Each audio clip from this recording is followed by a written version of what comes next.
Et donc, la population nous disait souvent, les voisins, les amis qu'on croisait,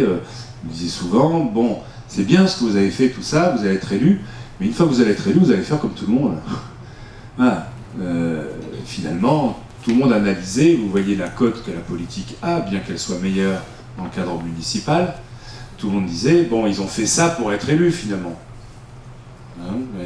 ils nous donnaient quitus d'avoir travaillé pendant 1 an, mais pour être élus.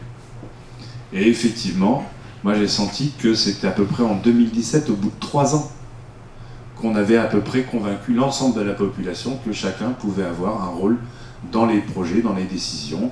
Au bout de 3 ans, on avait fait 2 votations citoyennes, on avait créé 5 comités thématiques, on avait créé le Conseil des sages, on avait créé le Conseil municipal des enfants, on avait permis à peut-être la moitié des projets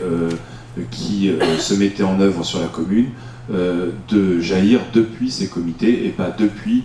le conseil municipal, avec un vrai changement de culture. Parce que quand vous êtes 19 élus, c'est le nombre au Molière, et que dans chaque comité, il n'y a que 2-3 élus sur 30 personnes, il faut accepter d'être en minorité. Et donc il faut faire confiance au nombre. Et cette question de confiance au nombre est effectivement aujourd'hui ce qui retient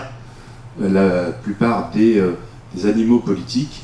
qui ne veulent pas changer de logiciel, peut-être parce qu'ils n'ont pas confiance en eux. C'est la question qu'il faut se poser. S'ils ont peur de remettre en cause devant le nombre leur capacité, leurs compétences, y compris leur capacité d'entraînement, parce qu'aujourd'hui, c'est ça le rôle des élus, c'est d'entraîner avec eux les citoyens, et pas simplement au moment d'un projet, tout au long d'un mandat, parce qu'il y a des choses à faire, et effectivement, il y a une conjonction aujourd'hui entre ce que l'on peut pratiquer dans une commune en termes, je pense que ça fait partie des sujets qui vont être abordés dans la prochaine conférence, mais en termes par exemple d'alimentation et de production locale, de développement durable, de co-construire les projets d'urbanisme avec les habitants, les impliquer. Tout ça, c'est aujourd'hui, il y a des attentes par rapport à ça, mais on en trouve un bénéfice.